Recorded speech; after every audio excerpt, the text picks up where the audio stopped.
Be there and be present, or don't be there at all. Poke around the corner and take 5 minutes before coming home to yourself. Answer the emails, scroll social media, or just sit and stare. But finish what you need to do before you get home. When you walk in the door, have your head up, smiling, ready to hug your wife, play with your kids, or help with dinner. When it comes to home life, it's better to be fully there for less time than only be half aware, even if you're there for longer.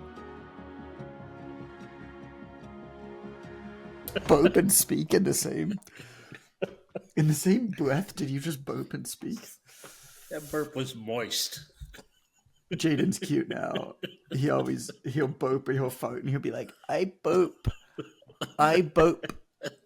He's so funny, man. It's important. God, that kid cracks me up. He's so funny these days. We never got this with Calvin because I guess there wasn't like a Calvin to Jaden. It wasn't like an older brother to Jaden, right? Or to Calvin. And so we never got it with him. Just the mimicry. Everything Calvin does, Jaden copies. And it is just and Calvin just hams it up. Like he plays it up, right? It's the funniest thing, man. Calvin will just be singing. He'll be like, Skibbity, Ohio, in the toilet. And then Jaden's like, Skibbity, Ohio, toilet. I feel like boys do that more than sisters. I really do feel like that. Do what? Mimic? Yes, more than sisters. Yeah. Sisters just have a tendency to hate each other. Yeah, we do it for emotional damage when we mimic. Right. It's not to hurt. It's not joint. It's not out of admiration. No, girls do it. It's for emotional damage. It's just emotional warfare to each other. They are so mean. Let's start the episode today, shall we, fellas? Friends. Whatever. The chapter that I'm working on right now for this next book, we actually have a potential title too, which I'd love to get your feedback on. But the chapter that I'm working right now is unique in that it's actually not a chapter. It doesn't have any narrative structure like every other chapter that I try to write. It doesn't really have a theme. Instead, it's literally just a chapter of rules. And so there will be about 50 of them. Originally there was 46, but I've added a few as I've gone back and edited. So I think it's at about 50, 51 right now. And it's literally just rules. These are rules to live by. These are rules to go about my day. And the context of it is what I start the section with right now is that the paradoxical reward for accepting reality's constraints is that they no longer feel so constraining. And rules make you feel safe. When you know the rules, you are less stressed. But the corollary to all of this, of course, is that they need to be your rules, not rules imposed upon you. And the reason is quite simple. Your brain has two operating systems. System 1 is fast, automatic, and intuitive. System 2 is slow, deliberate, and conscious. Daniel Kahneman's work, this is Thinking Fast and Slow, if you've ever read that book. I didn't come up with this. Most everything that you do day to day is habitual and fast acting. Red light means stop, green light means go. You don't think about it, which is fine. It saves energy. If we had to consciously think about all of the things we did over the course of a day, we would go absolutely buck shit crazy. There's just too much stimulus, too many decisions. And so the vast majority of things, even like putting one foot in front of the other when you're walking, is unconscious, which is good.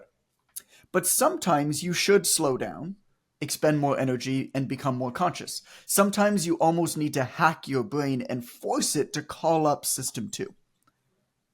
And that's what these rules do. These rules force System 2. They wake you up out of your autopilot and they bypass that shortcutting. I have been collecting these types of rules for many, many years. Some of them might sound familiar because I've spoken about them in different contexts over the course of this podcast. But I've never actually shared this collection of the rules before. And if I'm honest, I've never actually written them all out one by one in a giant list with a little bit of reasoning behind them. It's a phenomenally beneficial exercise. And the reason for that is that I don't follow every single one of these rules all of the time. I'd like to, but I'm a human man. I'm not a robot. What these rules do is they act as reminders of the person that I want to be, not of the person that I always am. And so as I'm going through these, I'm not going to get through them all. And what I'd like to do actually with you, Amber and Ren, is basically read through the rule, maybe give like a quick 30-second like background of it or quick story of it, and then open it up. And if you guys have anything to add or any context, or it brings anything in your mind of something that goes on in your world, I'd love to hear that, and then we can move on to the next. But as I'm doing this, you won't agree with all of the rules, and so take the not Jackie Chan, take the Bruce Lee approach, right? Adopt what's useful, discard what's not, and then add in your own. Okay, here's the first rule. Actually, let me start with this before I get into the rules. I had a long conversation with my editor yesterday. You know, I'm like 45,000 words into the book. Like, I'm getting there. I'm almost done. And so we had just a conversation 2 days ago, just to touch base, just to sync. He's gone through the first 4 chapters, so he's gone through the first 25,000 words already. So he's got a good idea of what it is, what he thinks it is, where he sees the opportunity as well from the proposal. And it always morphs since then, but it's kept more or less the same. And the theme is kind of kept the same. And just talked about the packaging of the book. For example, that interlude that I wrote about getting pregnant, Allison's illness, all of that type of stuff. We're actually thinking right now that interlude might actually be broken up into 3 parts and almost act as the scaffolding of the book. So the beginning will be the beginning part of that. And there'll be like 500 words each, like really, really fast. But that could actually provide a really neat scaffolding of the book, which I think could be quite interesting. There are some examples of that. My friend Alex Hutchinson's book did that in his book Endure, for example. It's a really neat way to scaffold a book, as you basically tell one story that reinforces the general themes and the major lessons from it, from your own life. And you tell that story throughout the book and you keep revisiting it. I think is a really cool thing to do.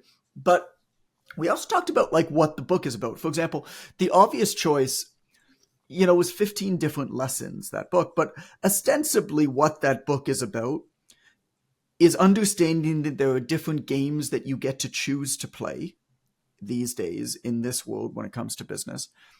Figuring out which game you decide to play, understanding the rules to that game, reverse engineering how to make those rules best work for you, and playing the hell out of it. As opposed to becoming very reactive to other good information for other games that is actually bad advice for you. And so that's what the obvious choice book is about. That's the theme of the whole thing. There are 15 lessons that can be read independent of one another, but that's what the book is. That's the main thing, right? And so this book, the main thing is get out of your autopilot. Like, these are ways to wake up and get out of your autopilot, and figuring out kind of little hacks throughout the day to do that. Because it's very easy to fall into patterns. It's very easy to add and continue to add and never take the time to stop and perhaps subtract or reassess whether what you've added is actually beneficial to you, or you're just doing it because you've already doing it, or you own it because you've always owned it. And so the original title for this book was Too Early for Coffee. And the idea is how to get excited for your day-to-day. I don't mind that title. I like it because it really links together with the obvious choice. The end story of the last chapter of the obvious choice, it ends with a story about me being so excited for my work that I was too early for coffee. So it links the two together nicely. But it's not the type of title that makes you immediately say, oh, I get it. It's the way that Matt, the VP, kind of said to me, and it makes a lot of sense. He's like, Too Early for Coffee is the type of title that after the book becomes successful, people will say, holy shit, that was brilliant. But it's not the book that's going to help, or it's not the title that's going to help a book become successful in the first place. And so that could be fine, right, if there could be anything else. And so we've been playing around with a bunch of other title conventions and stuff like that. Calvin and I have a rule.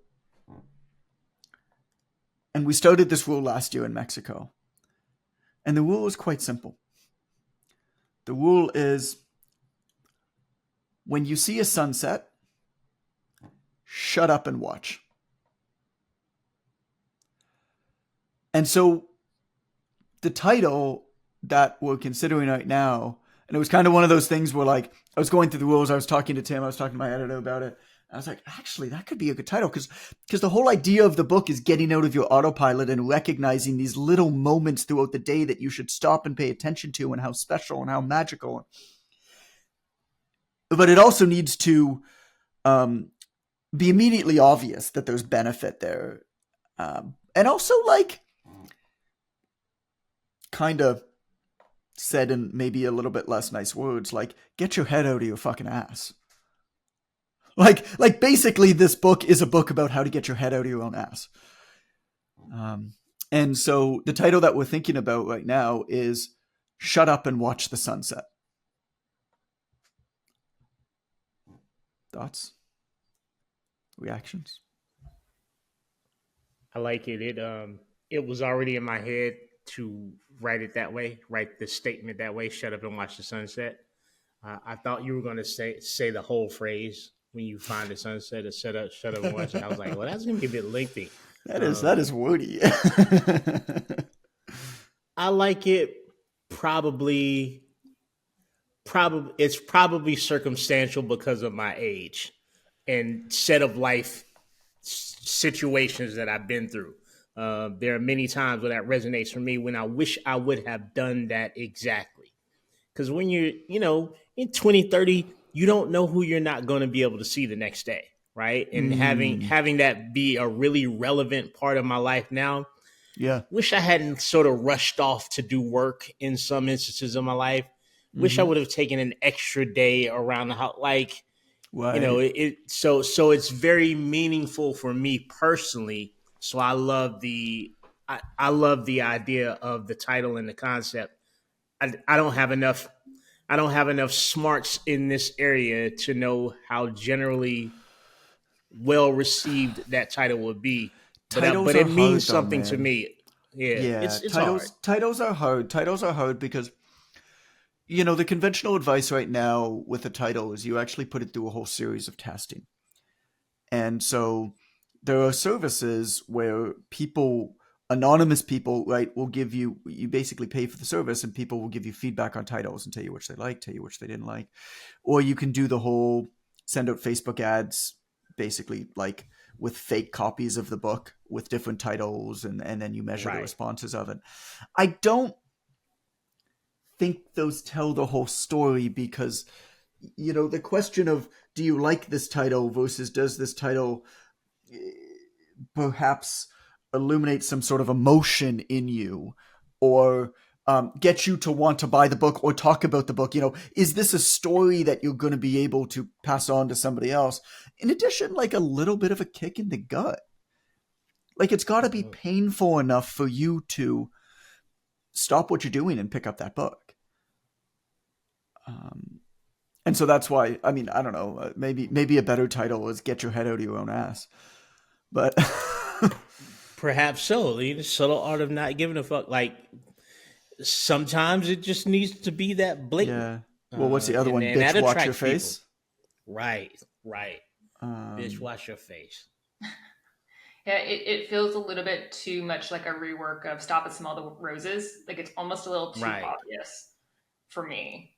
Because that's exactly where my head is. I like the shut up part, like shut up and something, but not watch the sunset necessarily. Because then immediately it feels almost a little cliche of Stop and Smell the Roses. Right. For me. So shut up and what? I don't know. It'll come to you. Yeah. Okay. You keep writing, John. Thriller was almost called Starlight. I didn't. Thank you for that piece of information. Original title of that song is Starlight. Yeah, it would have been total toilet snooze fest. It's got lyrics in it. You can listen to the Starlight version of Thriller on the interwebs. That sounds like the kind of song that somebody named Lamont would sing. That's exactly. That's what I've been saying.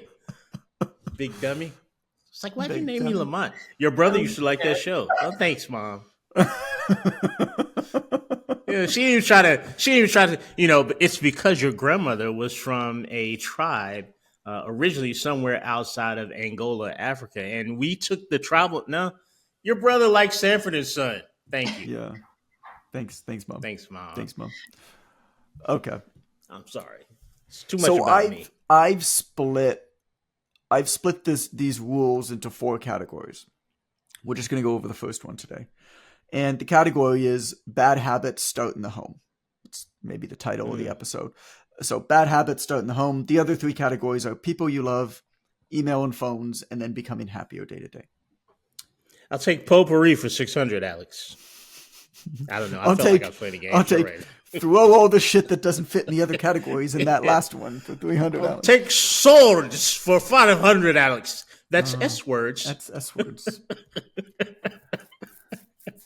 What is your mother said S word? I love that skit on Saturday Night Live. I'm sorry, John. I keep delaying you. Please go ahead. The Alex Trebek Celebrity Starlight? Jeopardies were so funny. It's so good. It's so good. It's so good because Will Ferrell basically can't not be funny. Yeah. He's the type of person, he just gives you regular information. You're like, that's hilarious. And he's like, no, I'm being serious right now. Supposedly there's a there's 3 different versions of Miss Doubtfire because Robin Williams ad-libbed so much. Supposedly there's 3 versions. There's a family, a PG-13, and like a rated R version of the movie. Oh my gosh. And I just want to see that rated R version of the movie. I want all of them, John. I just want to see that rated R version. Okay. Bad habits start in the home. So yeah, I mean, your home is a place to relax, but it's also the place where you build your day's momentum. It's also the place where you set the example for your children, and it's also the place where you provide evidence to yourself for the person you want to become. Your home is really important, and so these are some rules to be less passive around the house. The first one is no junk food in the house. So this rule came from a bodybuilder that I watched like a vlog way back in the day before YouTube. And he said that if junk food was in the house, he'd eat it. If it's there, he'll eat it. He can't stop himself. He's not strong-willed enough. And I remember seeing that at the time. I think it was Kai Green, although I'd have to go back and find it. But I remember seeing that at the time and thinking, if one of the most physically disciplined men in the world can't control himself from reaching for candy if it's in his cupboard, yo, you don't have a chance. And so candy is wonderful. So is chocolate and chips and ice cream. Don't restrict yourself. If you want it, go out and get it. But make it so you got to walk to the gas station on the corner and buy yourself a chocolate bar. Enjoy it. Just don't mindlessly consume it.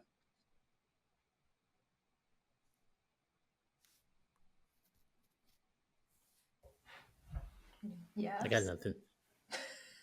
It's pretty straightforward. I think because we all work in the coaching arena, it's kind of a sort of a known. I don't have anything to add to that. Yeah, it's fine to eat it. It's fine to have it. Most of the time, you don't actually want it though. You're just tired or bored. Yeah, tired or bored. Absolutely. It's the idea of creating friction between. So for me, it's donuts because I am born and raised in the same city as Krispy Kreme donuts. They were created in Winston-Salem, North Carolina, where I'm from. We had Krispy Kreme donuts in our. We had them in our elementary school. It's Starlight, John. Starlight. I'm sending you a link. Okay. But we had Krispy Kreme donuts in all of our school cafeterias.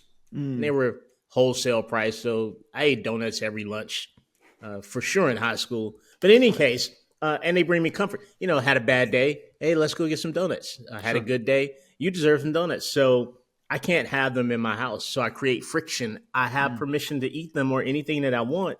I don't have permission to keep them close. And I don't have permission to buy more than 2. So I have to leave my house if I want some. I can do that anytime. But the friction of putting on clothes and getting in a car and driving across town and standing in line and getting donuts and driving back. And then I eat the 2. I'm damn sure not going back outside again. Not in my 50s era where I just generally don't like humans. I'm not going back outside for the damn donuts. So there's no restriction. Let's be honest. Most of the time when you want donuts, you're not wearing pants, and this is exactly right. Having to put on pants to eat donuts is a lot to overcome. You're never fully in the throes of productive work wanting donuts. You're half hobo. You're in a half state of hobo-ness when donut cravings hit. So to have to structure yourself into a functional human being and venture out into society, it's the last thing on your mind. So and I don't do discipline, right? I do systems, right? Systems discipline me, but because I can't. I don't really, aside from Mike O'Hearn, shout out to Mike, I don't believe any human can truly discipline themselves. He's the exception. I believe the first time I saw him speak, he left the stage to heat up his food. I can't remember. But, that's a very disciplined human. But everybody else, all the regular people, nah. Well, that was wonderful because that gave me a lot of language, and that I'm going to go and spruce up. Do that later. So that's all I want to do, John. I also have cake on my desk right now. Should I eat it to make your point? No. Say no more. Next rule. Make your bed. Start your day with positive action that sets off a chain reaction, a sign that you're intent on taking care of your future self. No need to tuck in the corners, just neaten it up a bit.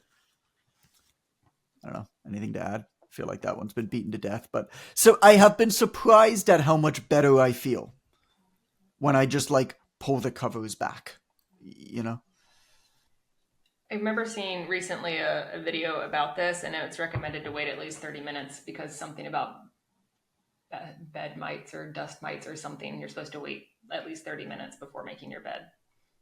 So that's what comes up for me now, because I'm scared about the mites. That's living rent free in your head until you die, Amber. So now I got you can probably see the dust mites. The bed. Oh my gosh. I can't believe you even get in a bed after nobody should ever give you information like that. That was the eyelash mites, they just live there, Okay, you're going to need to stop. Man. Wow. I need to stop. Those are the things they learn. I'm going to move on to the next. I'm going to move on to the next. Make your bed. Don't worry about waiting 30 minutes. It's just there to scare you. There's going to be dust mites in your bed regardless. They're going to be gross if you look at them under a microscope. So just do what I do and just pretend that it doesn't exist. Okay, next. Prep your morning coffee at night. Grind the beans, fill the kettle, and set out your favorite mug before bed. What you lose in freshness, you gain in more rapid caffeine injection into your veins. Nothing. I like that. I don't Here's drink the next coffee. one. This one's going to be fun for Amber. Are you ready for this one? I thought of you when I wrote this.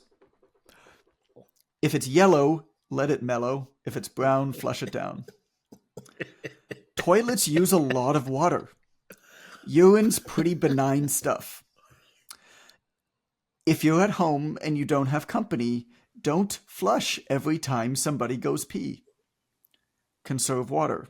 Flush the brown stuff, then do a single flush of all toilets before bed. Amber? I am not comfortable that I came up in your mind when thinking about pee. This is not a good. Pee is so benign. I mean, I'm not saying you should pee on each other, but pee is pretty benign stuff. It's pretty harmless. If it's stinky or whatever, flush it. But I'm gonna flush every time I go pee. That's ridiculous. You know how much water that weighs? No, get a low water waste toilet and flush every time. No. It still uses too much water. Nope. Gross. Take what's useful, discard what's not. I'm just giving you my reaction. I think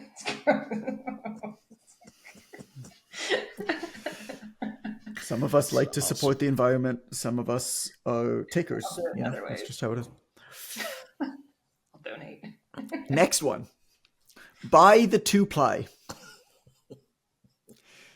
Most of the more expensive versions of things aren't worth it.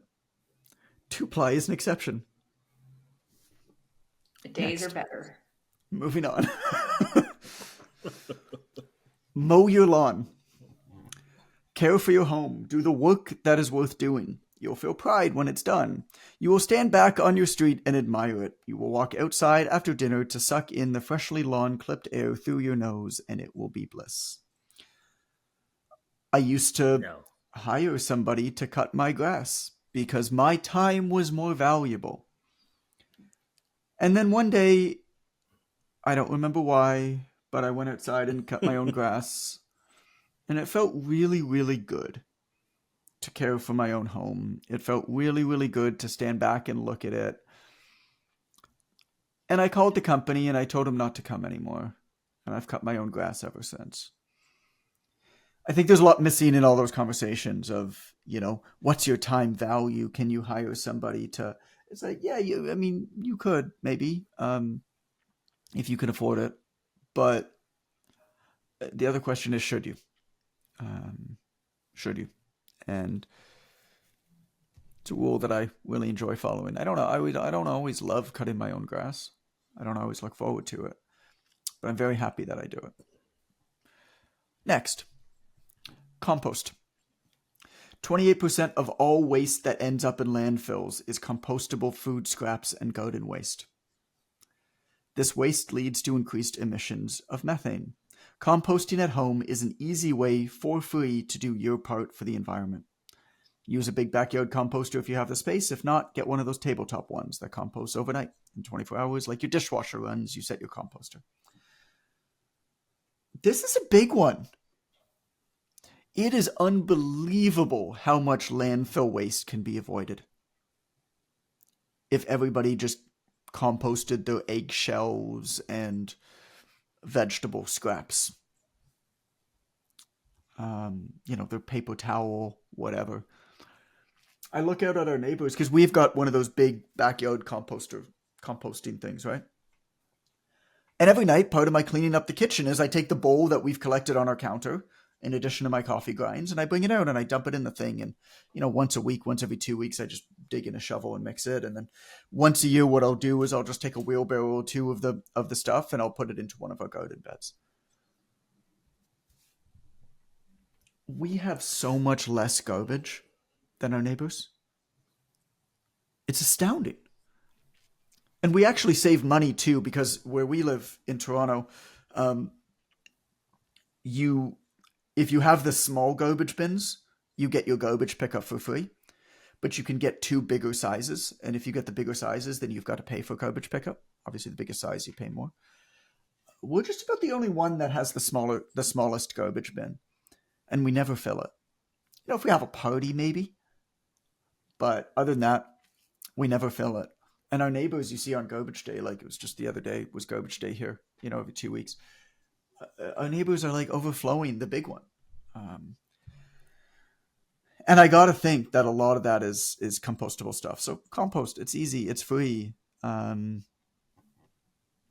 It's these little things like trying to conserve water around the home, like composting, I think that make a big difference. And it feels good.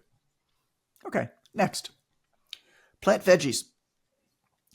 Get some dirt under your fingernails. Put something in the ground and watch it grow, even if it's just a tomato plant or two.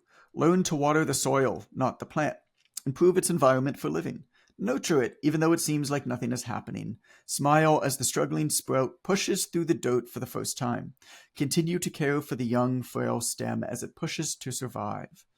Then, let it get wild as it takes on a life of its own. Maybe tie it to a bamboo shoot so it doesn't fall over, but let it grow however it damn well pleases. Is that metaphor obvious? Nurture something and watch it grow. Like, do I need to call out that that's like a metaphor for raising children? No, I think you're fine. Okay. Good. Next up, separate your fields of play. Home life is a field, so is work life. Keep them separate. this is not just working from home. I mean, some people, if you have to work from home or if you enjoy working from home, that's great. I found it to be extraordinarily difficult working from even a spare room, even though we had the space at home. I found it really, really difficult because what would happen is, we had the room that was my quote unquote office, like a spare bedroom, right? And I'd close the door when I wasn't. I closed the door when I was in there, and then I closed the door when I left there. And even then, it was the bedroom beside Calvin's. This was before Jaden was born. And I'd put Calvin to bed, and then I'd walk past that bedroom on the way to my own bedroom. And all of a sudden, I'd get cued in and start thinking about work. And I wouldn't be thinking about Calvin or my book or Allison or whatever. And I found that I would be kept up at night, sometimes worrying when I shouldn't have been. And it was really difficult for me. I also am of the strong opinion, and I know people who make it work. I cannot imagine ever making it work, that working alongside your spouse is often a bad idea. I know people who make it work and they say it's great and they say that they're able to separate, but then whenever I have meals with them or I spend time with them, all that they talk about is work in their business. So I don't really believe them when they say that they're able to separate it. I think it just kind of meshes together in this weird thing. And that's just not how I want to live and exist. And so for me, the rule of separating fields of play is something I'm quite passionate about. But other people say that they can make it work.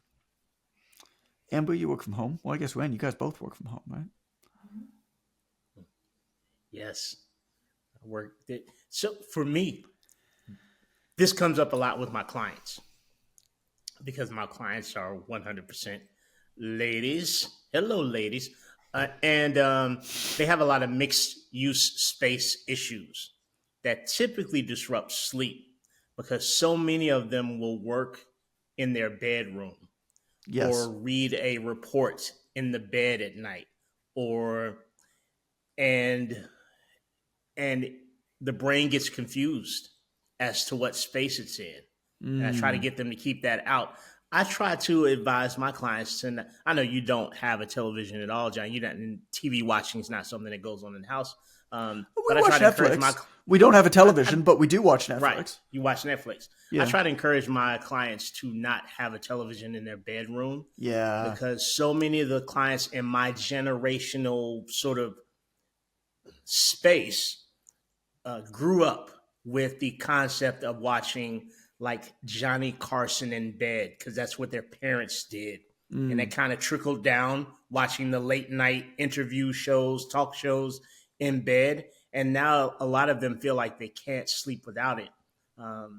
But I only hot stuff incoming, ladies. I only want my body to prep for two things when I go through my bedroom door. Oh, what are those? Sleep and bow chicka wow wow. Those two things, right? And I think the more you mix that space, the harder it is. I think you just don't live efficiently in any of the spaces. I think you don't do great work when it's time to do work. You don't relax that great when it's time to relax. That's a big problem now that more people work from home who built their habits in office environments, right? Their formative years as young adults was leaving the house for work. And then all of a sudden, those same people got forced into learning how to do it at home. And they're not good at separating the two things. You actually reminded me of another rule that I'm going to add to this, which is no electronics in the bedroom. Not a TV, no electronics in the bedroom. Same. Now, I'm not saying that I always follow that, but phones don't enter the bedroom. My no chargers TV in are the bedroom. Outside. Yeah. And I'm saying this as somebody who watched an episode of The Office in bed last night before sleep and then plugged in my phone beside my bed. So do as I say, not as I do, friends. But at least the intention is there. But now that we went over this, I was like, oh yeah, like this is the point, right? It's so easy to fall into these patterns and become unconscious and on autopilot. And just this once, now that I have the rule and I'm reminded of it, I was like, oh, idiot, I'm not going to do that tonight. That's the point. That's the point of having these rules. Okay, let me whip through the next ones. Next is greet them at the door. When somebody you love comes home, stop what you're doing, get up, and meet them. Next one is walk them to the door. When somebody you love is leaving the home, stop what you're doing, get up, and wave goodbye. It's the simplest things. The amount of time, if you live with somebody else, that you spend either leaving or coming home, or that they spend leaving and coming home, if you were to add up those minutes, I got to find it. I think it was a Tony Robbins thing. I saw a calculation one time. It's like 8% of the time that you spend with somebody else, if you live with them, is spent with one of you leaving or coming home. It's like a ridiculously big number that you can't be passive about. And I fall into the trap of being passive. For example, just before we recorded this podcast, I of course woke up early to write, and I was working on the section. So I was reminded of this rule. And I was sitting down at a kitchen table, just having a quick bite. I actually did a genetic screening call because I'm positive most likely for this BRCA gene mutation, which is like common in Ashkenazi Jews, for anybody who's familiar with that. And so I genetics call, and I just finished that. And I was having a bite before this podcast, and Allison had just come home. She was returning some stuff at Costco before we leave for Mexico. And I heard the garage open, and I didn't respond because I was eating. And then I heard the door open, and I didn't respond, and I was eating. And then it clicked in. It was like, the rule, greet them at the door. Put my spoon down. I got up, and I gave her a kiss, and I said hi. And that was it. It's such a simple little thing. But it shows that person, I think, that they're really important, that you're happy to see them. So greet them at the door and then walk them to the door. And then the final one is, I don't have I wish I had a shorter way of saying this, but be there and be present, or don't be there at all. Poke around the corner and take 5 minutes before coming home to yourself. Answer the emails, scroll social media, or just sit and stare. But finish what you need to do before you get home. When you walk in the door, have your head up, smiling, ready to hug your wife, play with your kids, or help with dinner. When it comes to home life, it's better to be fully there for less time than only be half aware, even if you're there for longer. That's the same, who was it? Jason Khalipa, CrossFit guy. I don't remember if this was in a conversation with him or whether it was part of his presentation, but he told a story. I don't know if he still does, but he owned a gym, or some gym that he owned or co-owned or something like that. And he walked into the gym, and he walked into the gym on his phone. Right? This was the gym that he owned. He was walking in. I guess they had to walk past the floor to get to their offices in the back. So he wasn't coaching. He wasn't anything like that. He came into his office and was walking across the floor, and he was on his phone. And his business partner said, I'll try to get the story right factually, but his business partner said, hey, Jason, can I give you some constructive feedback? And Jason said, yeah, of course. He goes, don't ever, ever walk into the gym on your phone. When you walk into the gym that you own and there are members working out, don't walk through the gym head down in your phone. If you need to, spend an extra 5 minutes in your car and finish up what you got to do on your phone, or just take that time to scroll social media, right? Whatever you feel like you need to do, so that when you walk into that space, the people who share that space with you know that they are the most important people in your life at that moment. I thought that was really good advice as a business owner, not just for family. Those are the rules I'm going to stick with for now. We got 1 minute left. Anything to add on that, Amber? Yeah, being on the phone's mad douchey. It's giving Kanye energy, bro. Don't do that. Seriously, Speak to the people. you don't want Kanye energy. No, not Kanye. new Kanye energy. Sure, whatever that means. Old Kanye energy was exciting and fun. But So that's what we'll leave you with today, then, from Lamont Wenzel Jones. big dummy. Don't go in. Don't walk through life with that new Kanye energy. Walk through life with that old Kanye energy. Oh, that's the title of my first book. Been waiting funny. on the title. That's it. That's pretty funny. That's a good line. I'm going to quote that today, John, and post it on the interwebs. Okay. And do Thanks a for listening. composting. Thanks for being here. Talk soon. Thank Keep you, it classy. John. San Diego. Couldn't help it. All right. Bye-bye. Bye-bye.